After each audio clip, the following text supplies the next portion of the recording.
সমস্ত প্রশংসা সে আল্লাহ সুবহানাহু ওয়া তাআলার দরবারে, যে মহান রব আমাদেরকে অত্যন্ত মেহেরবানি করে আজকে বাড়িধারা জামি মসজিদে জুমার খুতবা শোনার জন্য এবং জুমার সালাত আদায় করার জন্য আসার তৌফিক দান করেছেন। আমরা আল্লাহ সুবহানাহু ওয়া তাআলার দরবারে শুকরিয়া আদায় করছি, আলহামদুলিল্লাহ। দরুদ এবং সালাম পেশ করছি আমাদের সেই প্রিয় রাসূলের প্রতি, যিনি মন গড়া ভাবে কিছু বলতেন না। আল্লাহ সুবহানাহু ওয়া তাআলা তাকে যা জানাতেন তিনি তাই বলতেন। যার আনুগত্য করা, যার ইত্তেবা করা, যাকে মেনে চলা আমাদের জন্য অতি জরুরি বিষয়। সেই প্রিয় রাসূলের প্রতি দরুদ এবং সালাম পেশ করছি, সাল্লাল্লাহু আলাইহি ওয়াসাল্লাম। অতঃপর আপনারা যারা কষ্ট করে বিভিন্ন জায়গা থেকে কোরআন এবং সুন্নাহর কথা শোনার জন্য এসেছেন, বসেছেন, পুরুষ এবং নারী, আল্লাহ সুবহানাহু ওয়া তাআলা আমাদের প্রত্যেকের উপরে কল্যাণ, শান্তি, হিদায়াত বর্ষণ করুন এবং আল্লাহ সুবহানাহু ওয়া তাআলা আমাদের প্রত্যেককে আল্লাহ তাআলার জান্নাতের জন্য কবুল করে নিন। আমিন। আপনাদের কাছে দোয়া চাচ্ছি আল্লাহ সুবহানাহু ওয়া তাআলা আমাকে কোরআন এবং বিশুদ্ধ হাদিসের সঠিক ব্যাখ্যা করার তৌফিক আল্লাহ তাআলা যেন আমাকে দান করেন। অস্পষ্টতা থেকে, গোড়ামি থেকে, অপব্যাখ্যা থেকে আল্লাহ সুবহানাহু ওয়া তাআলা যেন আমাকে হেফাজত করেন। আপনারা জানেন যে রাসূলুল্লাহ সাল্লাল্লাহু আলাইহি ওয়াসাল্লামের হাদিস হচ্ছে মণিমুক্তা। আপনি যদি কোরআন বুঝতে চান তাহলে হাদিস ব্যতীত আপনি কোরআন বুঝতে পারবেন না, আপনার বুঝ সঠিক হবে না। এজন্য আল্লাহ তাআলা বলেছেন, হে নবী, وأنزلنا إليك الذكر لتبين للناس ما نزل إليهم ولعلهم يتفكرون।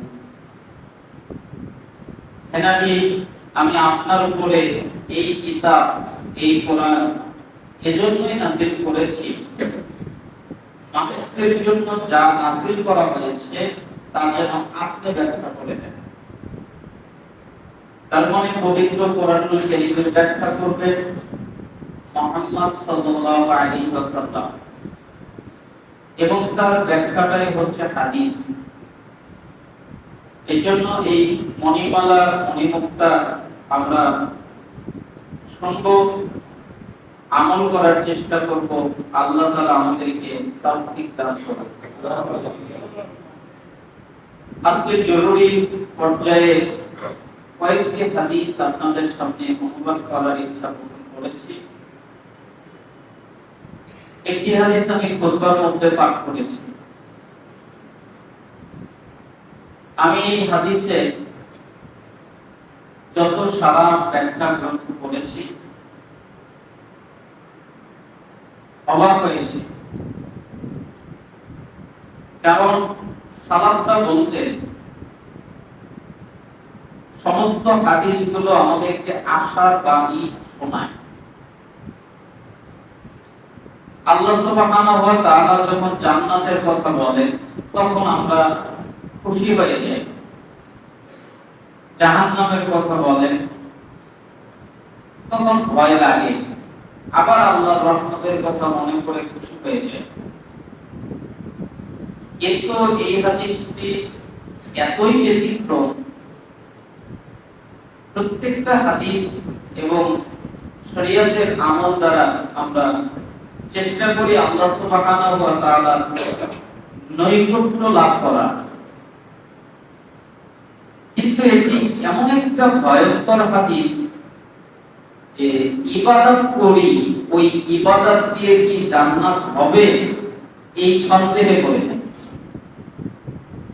কারণ আমাদের ইবাদতের যে অবস্থা জটিলতা, যে দুর্বলতা, সুন্দরভাবে আমরা ইবাদত করতে পারি না, তাতে বোঝা যায় এই হাদিস অনুযায়ী যে মনে হয় না আমরা আমাদের ইবাদত দিয়ে নাজাত পেয়ে যাব।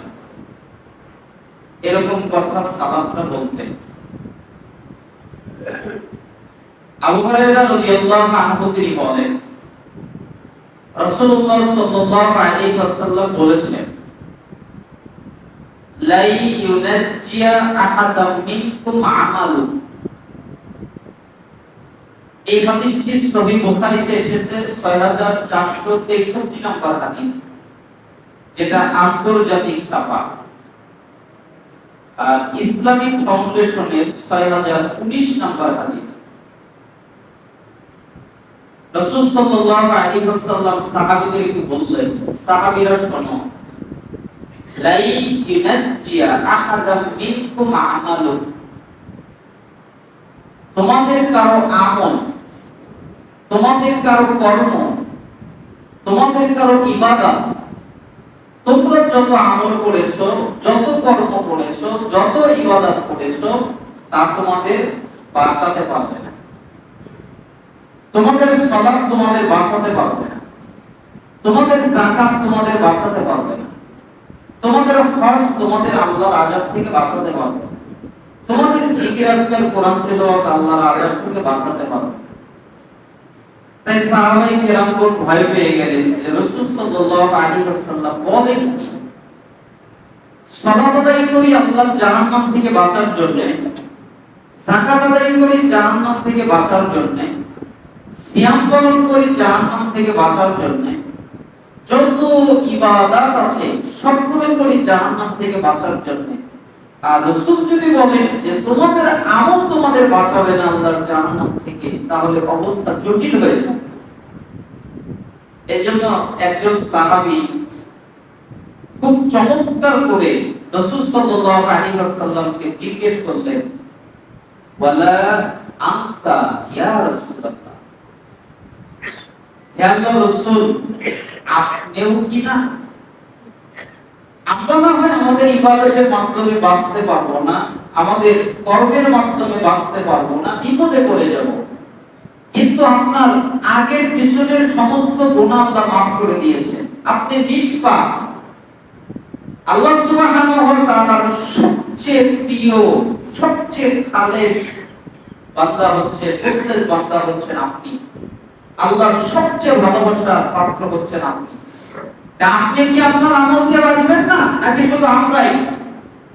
তখন রাসূল সাল্লাল্লাহু আলাইহি ওয়াসাল্লাম বললেন, ওয়ালা আনা, সাহাবীরা আমিও না, আমিও আমার আমল দিয়ে বাঁচতে পারবো না, আমিও আমার কর্ম দিয়ে বাঁচতে পারবো না, আমিও আমার ইবাদত দিয়ে বাঁচতে পারবো না। একদম শুনশান হয়ে গেলেন, নিস্তব্ধ হয়ে গেলেন, সাহাবীরা কোনো কথাই বলছেন না, একদম নিঃশব্দ, কোনো শব্দ বের হচ্ছে না।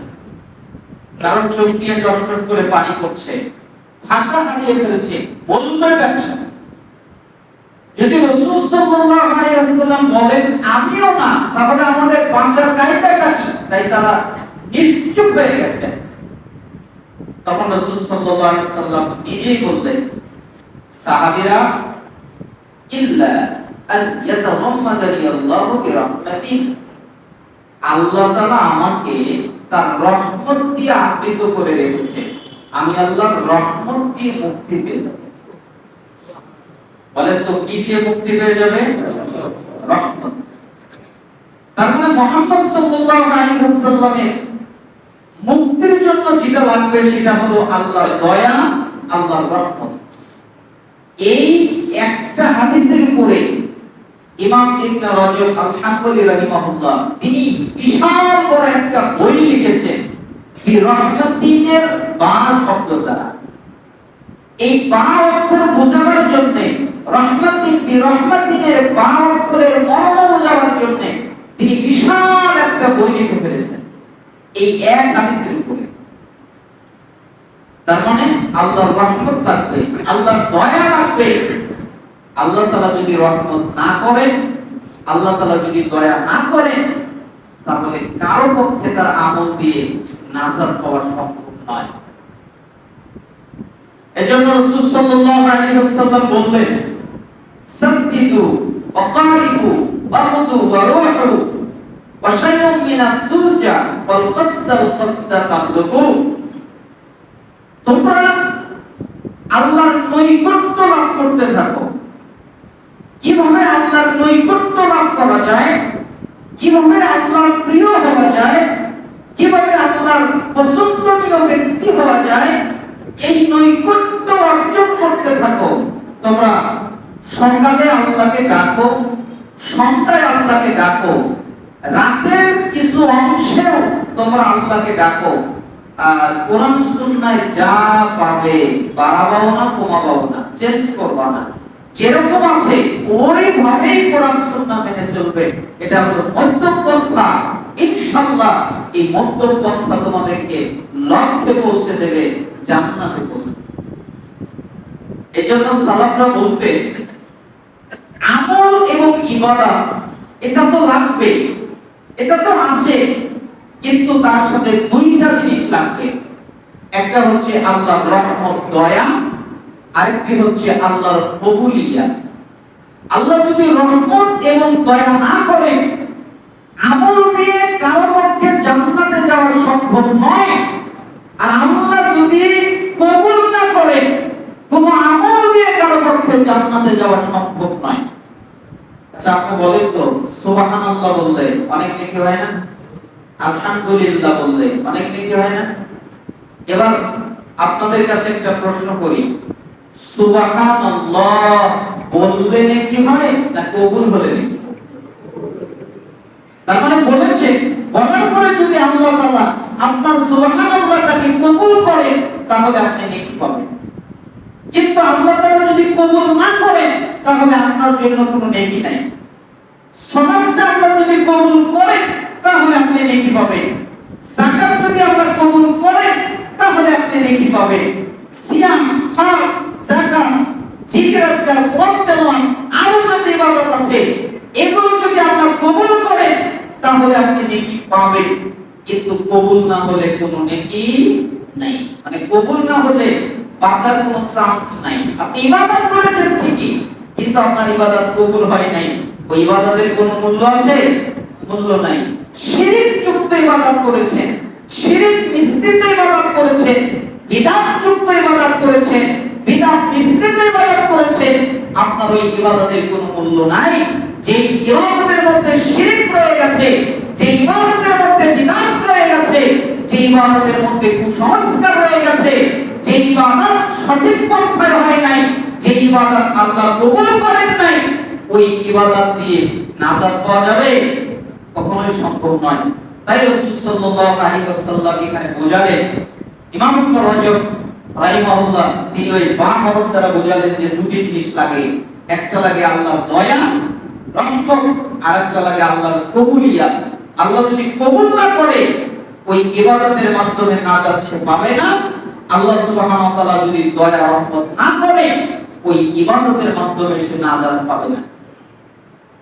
আব্দুল্লাহ বিন আউফ রাহিমাহুল্লাহ তিনি বলেন, সর্বপ্রথম ইমাম বিল বাইহাকি 6930 নম্বর হাদিস, লা তাফিক বিকাসরাতিল আমাল ফাইন্নাকা লা তাদরি তুকবালু মিনকা আমলা ওয়া লা তা'মান যুনুবান ফাইন্নাকা লা তাদরি হাল কুফিরাত আনকা আমলা ইন্না আমালাকা আনকা মুগায়্যাবুন মা তাদরি আল্লাহু সানি'আন ফীহি আয়াজআলুহু ফী সিজ্জিন আম ইয়াজআলুহু ফী ইল্লিয়্যিন।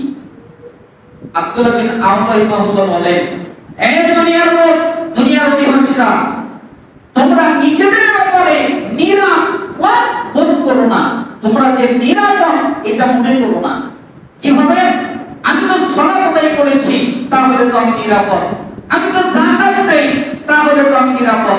আমি তো হজ করেছি, তাহলে তো আমি নিরাপদ। আমি তো কোরআন তেলাওয়াত করি, আমি তো জিকির আজকার করি, তাহলে আমি তো নিরাপদ। এজন্য আব্দুল্লাহ বিন আউফ বললেন, সাবধান, নিজেকে নিরাপদ কোনোদিন মনে করবা না। নিজেকে কোনোদিন মনে করবা না যে আমি নিরাপদ। কেন জানো?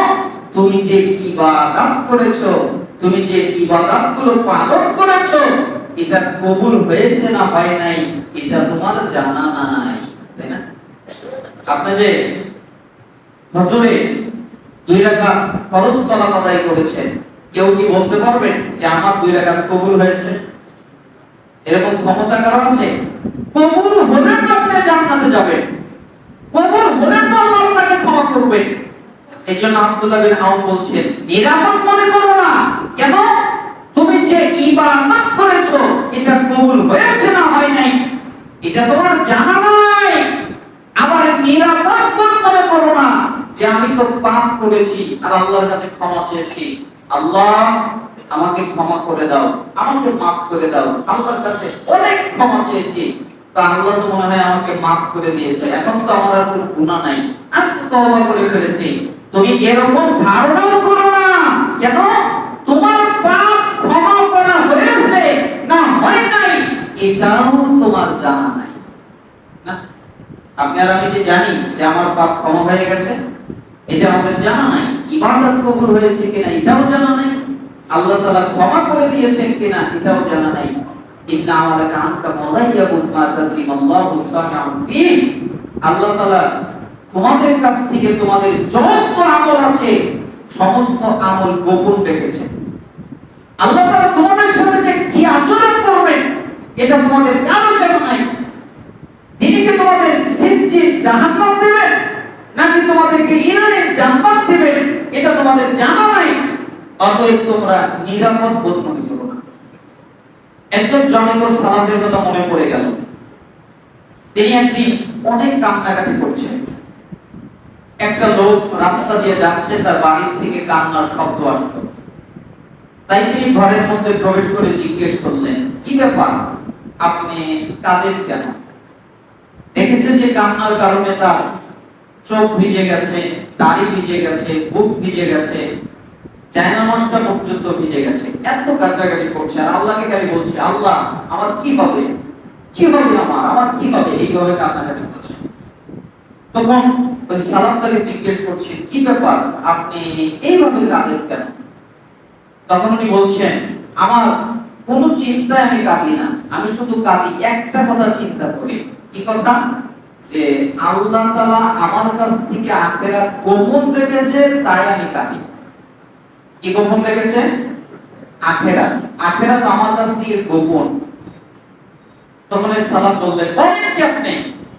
জান্নাত কেমন সম্পূর্ণ কোরআনে আছে, সুন্নাহে আছে।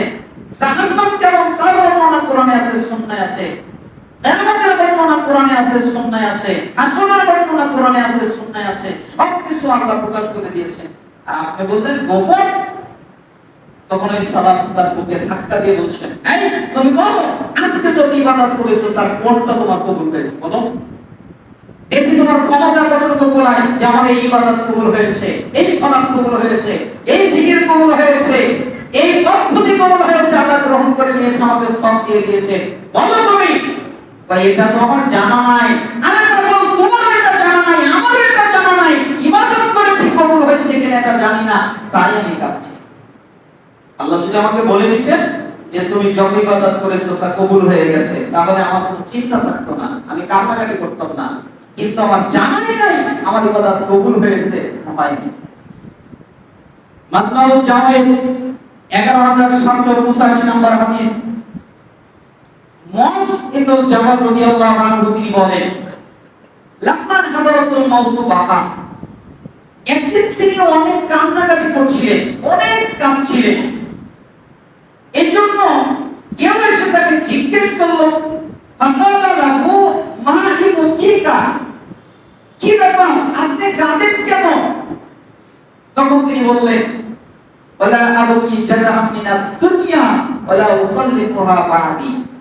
শোনো, দুনিয়ায় আমি কিছু রেখে চলে যাব এই ভয়ে আমি কাঁদছি না। আমার মৃত্যু হবে এই ভয়ে আমি কাঁদছি না। আমাকে মৃত্যুবরণ করতে হবে, আমাকে মরে যেতে হবে, এই জন্য আমি কাঁদছি না। আমাকে দুনিয়ায় কিছু রেখে যেতে হবে এই জন্য আমি কাঁদছি না। কাঁদেন কেন? আমি কাঁদছি কেন জানো? ওয়ালাকিন্নী সামিআতু রাসূলুল্লাহ সাল্লাল্লাহু আলাইহি ওয়াসাল্লাম ইয়াকুল, আমি মুহাম্মদ সাল্লাল্লাহু আলাইহি ওয়াসাল্লামকে বলতে শুনেছি, তিনি বলেছেন, ইন্নামা হুমা কাত্তাতান ফাকাত্তাতুন ফিন নার ওয়া কাত্তাতুন ফিল জান্নাহ। আদম সন্তানের যত রূহ আছে আল্লাহ দুই গোষ্ঠীতে ভাগ করা আছে।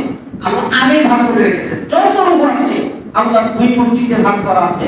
একটা যাবে জান্নাতে, একটা যাবে জাহান্নামে। কোনটা জান্নাতে যাবে এটা আগে আল্লাহ ভাগ করে রেখেছেন, কোনটা জাহান্নামে যাবে এটা আগে আল্লাহ ভাগ করে রেখেছেন। ওয়ালা আদরি বি আইয়াল কবতাইনি আকুনু, আমি মুআজিবুল জামালের জানা নাই আমি জান্নাতের টাই না জাহান্নামের টাই, আমি জান্নাতের টাই না জাহান্নামের টাই, এটা আমি জানি না, তাই আমি কাঁদছি।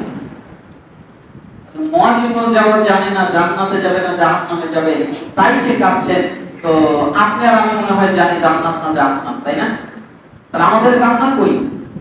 আমাদের কান্নার প্রয়োজন পড়ে না কেন? আমি একটা কিতাব পড়ছিলাম অনেকদিন আগে, ওই বর্ণনাটা পড়েছি, তারপরে আবার গত রাতেও বললাম। আত-তাখফীফু মিনান নার ওয়া তাহরিফু বিহালি দানিল বাওয়া, ইমাম ইবনে রাজব হাম্বলি রাহিমাহুল্লাহ একটা জাহান্নামের উপরে বিখ্যাত একটা কিতাব।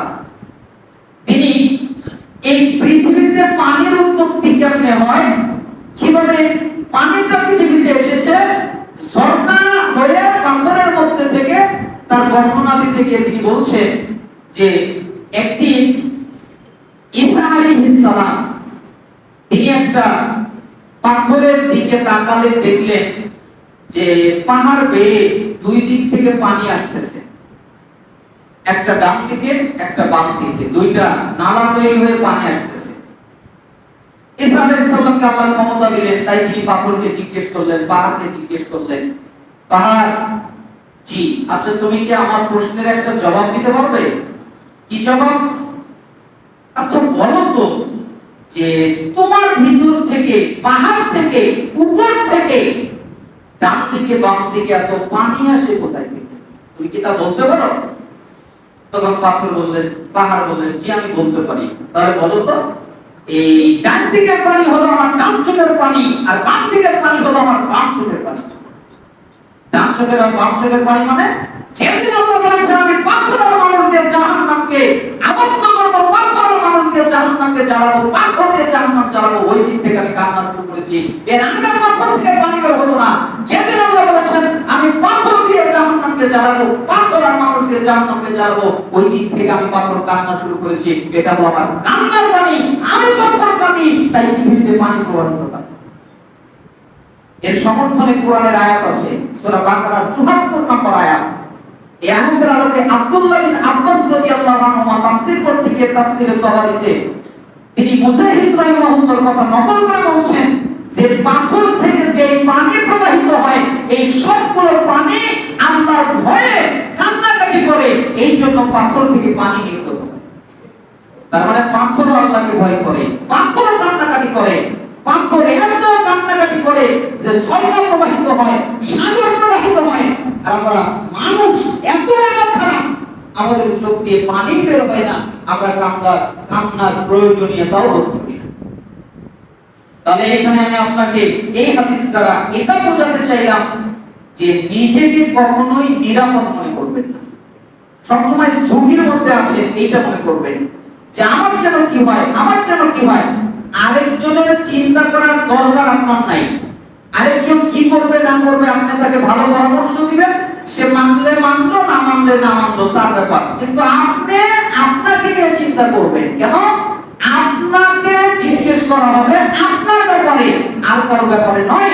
এই জন্য নিজেকে কখনোই নিরাপদ মনে করবেন না, সবসময় মনে করবেন যে আমি বিপদের মধ্যে আছি, আমার যেন কি হয়, আমার যেন কি হয়, আমার যেন কি হয়। আমার কি সালাতটা কবুল হলো, আমার কি যাকাতটা কবুল হলো, আমার কি হজটা কবুল হলো, আমার কি সিয়ামটা কবুল হলো, আমার কি জিকির আজকার কবুল হলো, আমার কি কোরআন তেলাওয়াত আল্লাহ কবুল করলেন, আমার এটাকে আল্লাহ পছন্দ করলেন। সব সময় নিজের চিন্তা করবেন। আল্লাহ সুবহানাহু ওয়া তাআলা আমাদেরকে আল্লাহ সুবহানাহু ওয়া তাআলার চিন্তায় চিন্তিত হওয়ার তৌফিক দান করুন।